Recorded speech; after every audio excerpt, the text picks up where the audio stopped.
Cycle de vie du document numérique. Le cycle de vie du document est lui aussi bouleversé par le numérique. Traditionnellement, le cycle de vie d'un document se décompose en plusieurs étapes: production, validation, publication, archivage ou destruction. Avec le numérique, ces étapes sont accélérées, voire se succèdent en continu ou en parallèle. En effet, il est très facile de modifier un document ou de le copier et le diffuser, sans coût, à tout moment. Examinons tout d'abord la phase de production du document. La production se divise en étapes de conception et de réalisation. Plusieurs modes de travail sont possibles, seul ou à plusieurs, localement sur son ordinateur ou directement en ligne. Pour produire sur son poste de travail, il existe des logiciels spécialisés dans chaque type de document. Suite bureautique, logiciel de création et traitement d'images, musique, vidéo, éditeur de site web, éditeur de carte mentale. Les chaînes éditoriales, quant à elles, permettent de produire un document multi-support.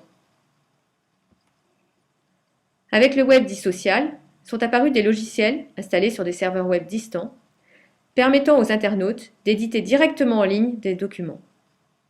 On parle de Software as a Service.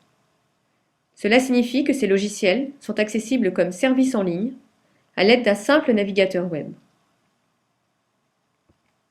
Il existe divers types de services en ligne d'édition.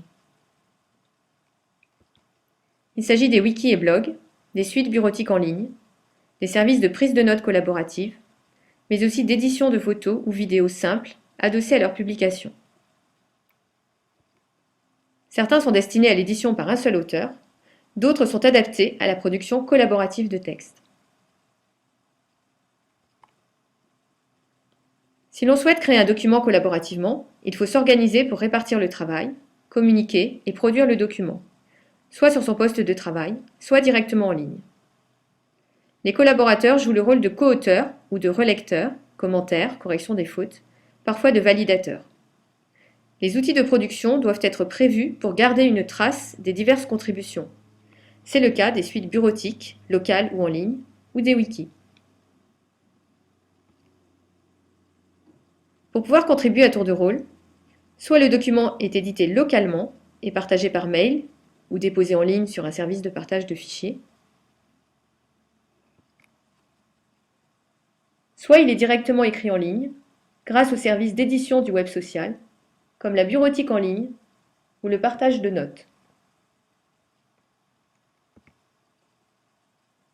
Pour retrouver, diffuser et réviser ultérieurement nos documents, mieux vaut les nommer correctement et leur associer des métadonnées.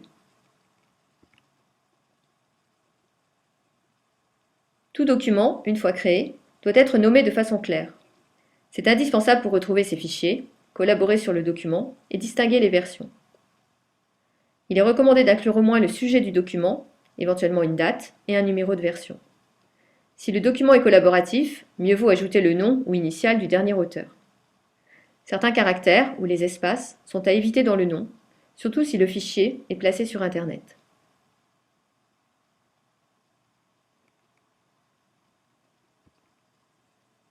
Gérer pour soi-même ou pour une diffusion plus large un document requiert de lui associer des métadonnées. Les logiciels d'édition de documents permettent de saisir et visualiser les métadonnées stockées dans les fichiers. Indexer signifie saisir des métadonnées. Auparavant réservée aux documentalistes, cette pratique peut être accomplie par chacun pour ses propres documents numériques.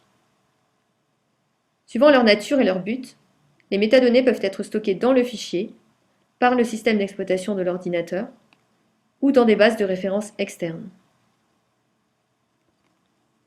Quels sont les enjeux des métadonnées? Être certain que des informations importantes, comme l'auteur ou la licence, circuleront avec le document, quand le format du fichier le permet. Faciliter la recherche des documents dans des bases de référence, dans les entreprises, les institutions ou sur le web. Enfin, composer de nouveaux documents à partir de fragments correctement indexés. Comment diffuser ces documents? Avec Internet, rien de plus simple. Tout le monde peut partager et publier des documents, sans besoin d'intermédiaire ou de validation. Il faut bien sûr choisir le mode de diffusion, public ou privé, suivant la finalité du document. Quand on diffuse ces documents, se pose en effet la question des droits d'accès. Suivant les cas, le document est privé, c'est-à-dire en accès restreint, ou public. Il faut également distinguer le droit de consultation, lecture, et le droit de modification, écriture. Le mode de diffusion d'un document dépend des droits d'accès que l'on souhaite lui associer.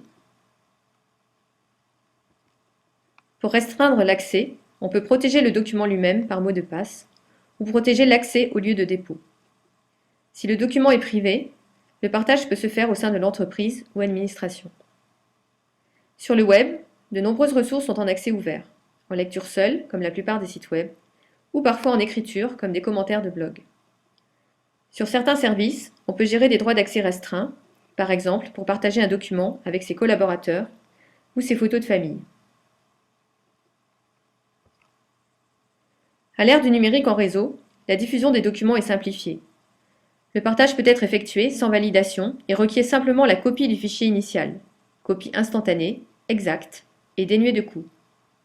L'envoi par mail, le dépôt sur un site web ou l'échange sur les réseaux pair à pair constituent 3 modes de partage populaires sur Internet.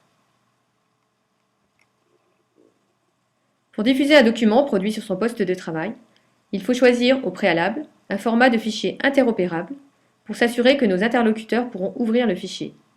Il faut également limiter le poids du fichier, surtout en cas d'envoi par courrier électronique. Un document directement édité sur le web peut être publié via l'interface du site. Par exemple, sur un wiki ou un blog, la page préparée est publiée à l'aide d'un simple bouton. Quant aux services de bureautique en ligne, ils permettent de choisir les paramètres de partage du document.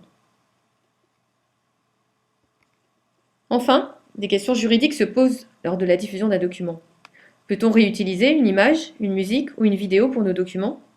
Inversement, comment indiquer les droits d'usage concernant nos propres documents mis en ligne? Actuellement, le droit d'auteur ou le copyright interdisent a priori toute utilisation d'une œuvre originale sans autorisation. Seule la consultation est permise. Cependant, certains auteurs choisissent une licence de libre diffusion, autorisant par avance certains usages, voire la modification du document. Il est donc important de connaître l'existence de telles licences, voire d'en choisir une pour nos propres documents. Par exemple, les articles de Wikipédia ou les images de Wikimedia Commons sont libres. De nombreux documents sont appelés à évoluer au fil du temps. Le cycle de vie d'un document numérique peut donc comporter des étapes de révision, c'est-à-dire de modification du document. Comme il est facile de modifier un document numérique, les révisions peuvent être très fréquentes. La création et la gestion des versions est désignée par le terme anglais versionning.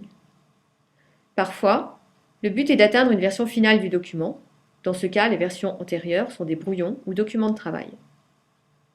Parfois, la notion de version finale n'existe pas. La création de nouvelles versions se poursuit indéfiniment. C'est le cas des blogs ou des wikis. Créer une nouvelle version se fait localement sur son poste ou en ligne, suivant l'outil de production.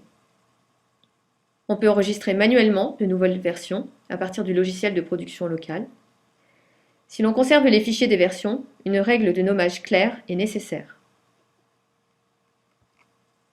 Il existe des systèmes qui gèrent automatiquement l'historique des fichiers.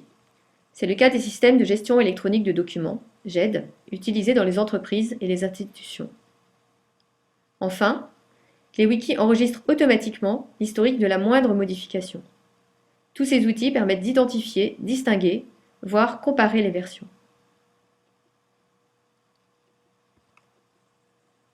Dernière étape du cycle de vie du document, l'archivage.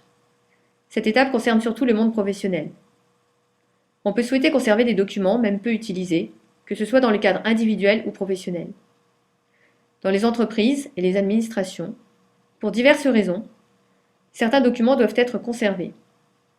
Ils sont alors archivés dans une version finale et figée.